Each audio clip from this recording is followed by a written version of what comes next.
કેન્દ્રીય ગૃહમંત્રી અમિત શાહે ગાંધીનગરના મહાત્મા મંદિર ખાતે રાજ્યની જાહેર વિતરણ વ્યવસ્થાના વિવિધ પ્રકલ્પોનો શુભારંભ કરાવ્યો। આ પ્રસંગે સંબોધન કરતા અમિત શાહે રાહુલ ગાંધીને ચેલેન્જ આપી। શાહે તેમના સંબોધનમાં કહ્યું કે રાહુલ ગાંધી જૂઠું બોલે છે અને ભાજપના યુવા મોરચાના કાર્યકર્તાઓ કોઈપણ સ્ટેજ પર તેમની સાથે ચર્ચા કરવા તૈયાર છે। આ તરફ અમેરિકા ટ્રેડ ડીલ અંગે બોલતા શાહે કહ્યું કે આ ડીલથી ખેડૂતો સુરક્ષિત છે।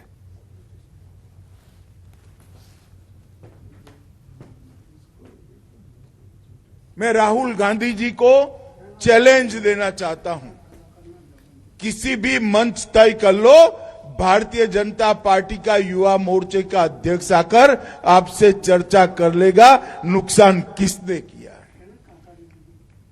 मैं इस देश के किसानों को इस मंच से आश्वस्त करना चाहता हूं, क्योंकि एक प्रकार से कार्यक्रम जो है, एक प्रकार से तो ये कार्यक्रम गरीबों को पारदर्शी तरीके से अनाज पहुंचाने का है, मगर ये कार्यक्रम किसानों का भी है, क्योंकि अनाज कहां से आता है। इंग्लैंड और यूरोपियन यूनियन के साथ हुए एफटीए और अमेरिकन ट्रेड डील, ये दोनों समझौते में किसानों को पूर्णतया नरेंद्र मोदी जी ने सुरक्षित किया है, किसी को चिंता करने की जरूरत नहीं है। અમદાવાદમાં ચાણક્યપુરીમાં ફાયરિંગની ઘટના બની, જ્યાં પ્રેમ પ્રકરણમાં 2 રાઉન્ડ ફાયર થયું। ઇજાગ્રસ્ત ફરિયાદીને સોલા સિવિલમાં સારવાર માટે ખસેડાયો છે। આરોપીઓને ઝડપી લેવા સોલા પોલીસે તપાસ હાથ ધરી છે।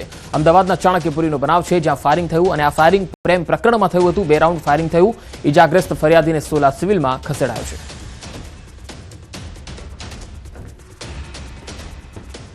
તો અમદાવાદમાં સોલા પોલીસ આ સમગ્ર પ્રકરણની તપાસ કરી રહી છે। 2 રાઉન્ડ ફાયરિંગ કરવામાં આવ્યું હતું ચાણક્યપુરીમાં। પ્રેમ પ્રકરણને લઈ આ ફાયરિંગ થયું હોવાની વાત સામે આવી રહી છે। હાલ સોલા પોલીસ આ સમગ્ર મામલે તપાસ કરી રહી છે।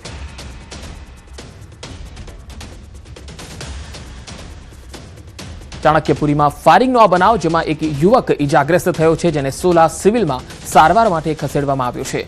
પ્રેમ પ્રકરણને કારણે આ ફાયરિંગ થયું હોવાનું હાલ તો સામે આવી રહ્યું છે। સોલા પોલીસમાં આ અંગે ફરિયાદ પણ થઈ છે અને સોલા પોલીસની ટીમ આ સમગ્ર મામલાની તપાસ કરી રહી છે। તો ફાયરિંગ કરનાર જે વ્યક્તિ છે તે હાલ પોલીસ તેને શોધી રહી છે અને ચોક્કસ જે કારણ છે એ પણ હાલ થોડી જ વારમાં સામે આવી જશે, કારણ કે પોલીસ આ સમગ્ર મામલાની તપાસમાં આગળ વધી રહી છે। પ્રેમ પ્રકરણ તો હતું જ અને સાથે સાથે જે જગ્યા પર ફાયરિંગ થયું હતું એ સ્થળ પણ અમે આપને બતાવી રહ્યા છીએ, જ્યાં 2 રાઉન્ડ ફાયરિંગ જે કરવામાં આવ્યું હતું। આ તસવીર તમે જોઈ શકો છો, જ્યાં ચાણક્યપુરીની આ તસવીર છે, જ્યાં 2 રાઉન્ડ ફાયરિંગ કરવામાં આવ્યું હતું। પ્રેમ પ્રકરણના કારણે યુવક પર ફાયરિંગ કરી અને કેટલાક શખ્સો ફરાર થઈ ગયા। આ યુવક ઇજાગ્રસ્ત થયો છે અને તેને સોલા સિવિલમાં સારવાર માટે ખસેડાયો છે। આ તસવીર છે ચાણક્યપુરીની, જ્યાં ફાયરિંગનો બનાવ બન્યો હતો। સોલા પોલીસ આ સમગ્ર મામલે હવે ફાયરિંગ કરનારા તત્વોની શોધખોળમાં લાગી ગઈ છે।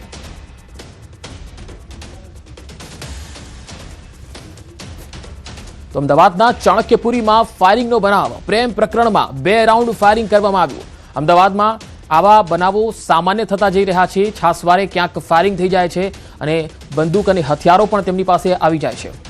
વધુ માહિતી મેળવીએ, સંવાદદાતા ઋત્વિજ સોની મારી સાથે જોડાયા છે। ઋત્વિજ, આ ચાણક્યપુરીમાં ફાયરિંગ કરનારા તત્વો કોણ હતા અને હાલ શું તપાસમાં સામે આવી રહ્યું છે? જી પંકજ, વાત કરીએ તો હાલમાં પોલીસ દ્વારા સમગ્ર મામલે તપાસ કરવામાં આવી રહી છે, પરંતુ જે પ્રાથમિક જાણકારી મળી રહી છે તે પ્રમાણે પ્રેમ પ્રકરણની અંદર આ ફાયરિંગનો બનાવ બન્યો છે। જે યુવતી હતી તેના પિતરાઈ ભાઈ દ્વારા ફાયરિંગ કર્યું હોવાનું હાલમાં પ્રાથમિક જાણકારી મળી રહી છે, પરંતુ જ્યારે પોલીસ દ્વારા સમગ્ર મામલે તપાસ કરવામાં આવશે ત્યારબાદ હકીકત સામે આવશે કે કેટલા લોકો દ્વારા ફાયરિંગ કરવામાં આવ્યું છે। હાલમાં જે 2 રાઉન્ડ ફાયરિંગ થયું હોવાની આશંકા છે અને જેમાં એક વ્યક્તિ છે તે ઇજાગ્રસ્ત થયો છે, જેને તાત્કાલિક સારવાર માટે સોલા સિવિલ હોસ્પિટલ ખાતે ખસેડવામાં આવ્યો છે। પોલીસ દ્વારા હાલમાં આસપાસના જે સીસીટીવી ફૂટેજ છે તેના આધારે વધુ કાર્યવાહી શરૂ કરવામાં આવી છે અને આરોપીઓને પકડવા માટેની તજવીજ શરૂ કરવામાં આવી છે। જી ઋત્વિજ, આભાર માહિતી આપવા માટે।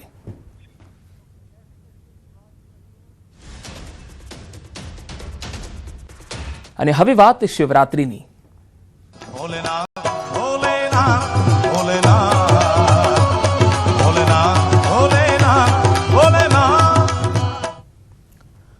ભવનાથના મેળામાં ભક્તોની ભારે ભીડ જામી। ભવનાથ તળેટીમાં ભક્તોની ભીડ જાણે ઉભરાઈ ગઈ હોય એવા દ્રશ્યો આવી રહ્યા છે। શિવરાત્રીના મેળામાં હૈયું દળાય તેવી સ્થિતિ જોવા મળી। દેશ વિદેશથી લાખો ભક્તો આ મેળામાં પહોંચ્યા છે। શિવરાત્રીના આ મેળામાં છેલ્લા દિવસે શ્રદ્ધાળુઓ મોટી સંખ્યામાં ઉમટ્યા છે અને માનવ મહેરામણ અહીંયા જોવા મળી રહ્યું છે। ભવનાથમાં ભજન, ભોજન અને ભક્તિનો ત્રિવેણી સંગમ અહીંયા જોવા મળી રહ્યો છે અને ભવનાથ તરફ જતા તમામ માર્ગો ભક્તોથી ખીચોખીચ ભરાયેલા દેખાઈ રહ્યા છે. ભક્તોનું કીડિયારું જાણે ઉભરાયું હોય, કારણ કે 11 તારીખથી આ મેળો શરૂ થયો છે. આજે આ મેળાનો છેલ્લો દિવસ છે. ભવનાથના મેળામાં અનોખા અને અલગ રંગ જોવા મળ્યા. તુર્કીના એર હોસ્ટેસ બન્યા એક સાધ્વી. ગયા વર્ષે પ્રયાગરાજમાં એર હોસ્ટેસે સંન્યાસ લીધો અને આ વખતે ભવનાથના મેળામાં પણ સાધ્વી જોવા મળ્યા. સાધ્વી જીવન બાદ ભાવિનાથગીરી નામ આપવામાં આવ્યું અને સનાતની બનવા અંગેની સફર અંગે તેમણે વાતચીત પણ કરી.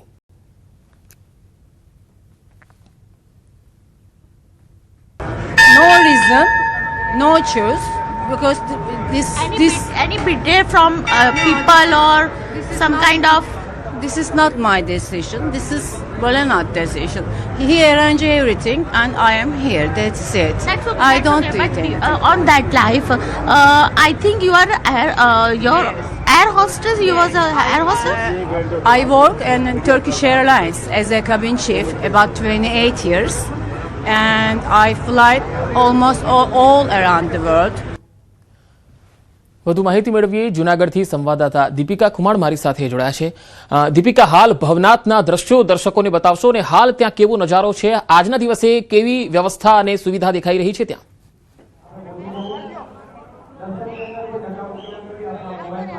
બિલકુલ પંકજ, જે પ્રકારે અહીં આપ જોઈ રહ્યા છો મોટી સંખ્યાની અંદર જ્યારે ભક્તો આવી રહ્યા છે અને સાથે સવારથી જ ભક્તોની ભીડ અહીં ઉમટી છે. લગભગ કહી શકાય કે અત્યાર સુધી 5 દિવસની વાત કરીએ તો 25 લાખથી પણ વધારે શ્રદ્ધાળુઓ છે તેઓ ભવનાથ મેળામાં આવી ચૂક્યા છે. બસ થોડી વારની અંદર રાજ્યના મુખ્યમંત્રી ભૂપેન્દ્ર પટેલ તેઓ પણ આવશે અને તે માટે ખાસ કરીને મંદિર પરિસર છે પ્રોટોકોલ મુજબ ખાલી કરવામાં આવી રહ્યું છે. પરંતુ એ પહેલા જેટલા બી દર્શનાર્થીઓ છે દર્શનાર્થીઓ દર્શન કરી શકે અને મહિલાઓ અને પુરુષો અલગ અલગ કરી શકે તે પ્રકારની વ્યવસ્થા અહીં કરવામાં આવી છે મંદિર પ્રશાસન દ્વારા.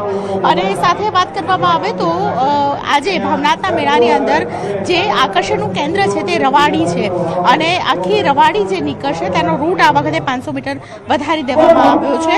એટલે 500 મીટર રૂટ જે વધી ગયો છે તેને કારણે માનવામાં આવી રહ્યું છે કે લગભગ જે રવાડી 9 વાગે ચાલુ થશે તે રાતના 11 વાગ્યા સુધી ચાલુ રહેશે. એ વચ્ચે આપ જોઈ રહ્યા છો હર હર મહાદેવના નાદ સાથે બપોરનો સમય છે છતાં પણ અહીં મહાદેવની પુકાર સાથે હર હર મહાદેવના નાદ સાથે અનેક શ્રદ્ધાળુઓ છે તેઓ આવી રહ્યા છે અને સાથે આ શ્રદ્ધાળુઓ છે તેમાં જે પ્રકારનો ઉમંગ છવાયો છે પોતાના બાળકો સાથે પણ અનેક લોકો જોવા મળી રહ્યા છે. મહિલાઓ છે તેમની સાથે વાત કરીશું. બેન, આપ કહા સે આए हो? कहाँ से आए हो आप? અહીંયાથી છો. શું કહેશો? દર્શન કેવા થયા તમારા? દર્શન કરી લીધા તમે? હા. કેવા થયા દર્શન? બહુ સરસ થયા. અચ્છા, વર્ષોથી આવો છો? ક્યાંના છો તમે? ના, વર્ષોથી આવી છે. મેં સુરતથી આવ્યા છે. સુરતથી આવ્યા છો? હા. અચ્છા, કેવા દર્શન થયા અને બહુ સરસ. ભગવાન શિવ પ્રત્યે કેટલી શ્રદ્ધા છે? બહુ શ્રદ્ધા છે શિવ પર. અચ્છા. શિવના વિવાહ છે આજે, તો મહાશિવરાત્રી કહેવાય. હા. અને દર્શન કરવા હા, આવ્યા છો? એટલે દર્શન કરવા અચ્છા, આવ્યા તો રવાડીના દર્શન કરવાના છો તમે? હા, રવાડીના કરવાના છે. અચ્છા, શું તમને શું અનુભવ થાય? રવાડીના દર્શન કરો, શું અનુભવ થાય? રવાડીના દર્શન કરી તો એ અનુભવ થાય કે એમના સાધુની ઉર્જા હોય ને એ આપણને ઉર્જા મળે એમ. ઉર્જા મળે. હા. શક્તિ અને ઉર્જાવાન સાથે તેમનો જે ઓરા હોય છે તે પણ અહીં લોકો ફીલ કરતા હોય છે અને અહીં આધ્યાત્મિક માહોલ સાથે મહામેળાની અંદર તમામ લોકો છે તેઓ દર્શન કરીને બસ મંદિરમાંથી બહાર નીકળી રહ્યા છે અને ધીમે ધીમે બસ હવે રાહ જોવાઈ રહી છે કે રવાડીના દર્શન તમામ લોકો કેવી રીતે કરે. દૂર દૂરથી આવતા લોકો છે તેમની સાથે પણ એક વાતચીત કરવાનો એક પ્રયત્ન કરીશું, કારણ કે મંદિરમાંથી બસ થોડી ક્ષણોની અંદર જ્યારે રાજ્યના મુખ્યમંત્રી આવવાના હોય તો પ્રોટોકોલ પ્રમાણે ખાસ કરીને જે કહી શકાય છે કે જે વ્યવસ્થા છે આપ જોઈ રહ્યા છો કે જે વ્યવસ્થા છે તે વ્યવસ્થા ગોઠવાઈ રહી છે જેથી કરીને કોઈ પણ પ્રકારની અગવડ ન પડે અને અહીં તમામ જે શ્રદ્ધાળુઓ છે જલ્દી દર્શન કરી શકે તે માટે મેઇન ગેટ છે તેમાં અમુક શ્રદ્ધાળુઓ છે તાત્કાલિક મંદિર ખાલી કરાવવામાં આવી રહ્યું છે. પંકજ. જી દીપિકા, આભાર સમગ્ર માહિતી આપવા માટે. તો ભવનાથમાં વહેલી સવારથી જ ભક્તોનું કીડિયારું ઉભરાયું છે અને દર્શન માટે ભક્તો પડાપડી કરી રહ્યા છે. અને આજનો આ મેળો એ 11 તારીખથી શરૂ થયેલો અને આજે છેલ્લો દિવસ છે અને આજે શિવરાત્રીના દિવસે આખો દિવસ અહીંયા ભક્તોનો જમાવડો જોવા મળશે અને ભક્તો ભવનાથના દર્શન કરીને ધન્ય ધન્ય થઈ રહ્યા છે. અમદાવાદના આનંદનગરમાં ચંદ્રમૌલેશ્વર મહાદેવ મંદિરમાં વિશેષ દર્શનનું આયોજન કરાયું. શિવરાત્રી નિમિત્તે વિશેષ આરતી, રુદ્રાભિષેક અને પ્રસાદનું આયોજન થયું. ભક્તોએ દર્શન કરી ધન્યતાનો અનુભવ કર્યો હતો. તો અમદાવાદના ચંદ્રમૌલેશ્વર મહાદેવ, જ્યાં પણ મોટી સંખ્યામાં ભક્તો પહોંચ્યા અને જળાભિષેક કર્યો, દુગ્ધાભિષેક કર્યો, બિલીપત્ર પણ ચડાયા, પ્રસાદી પણ ગ્રહણ કરી. મોટાભાગે અમદાવાદના તમામ શિવાલયોમાં આજે ભક્તો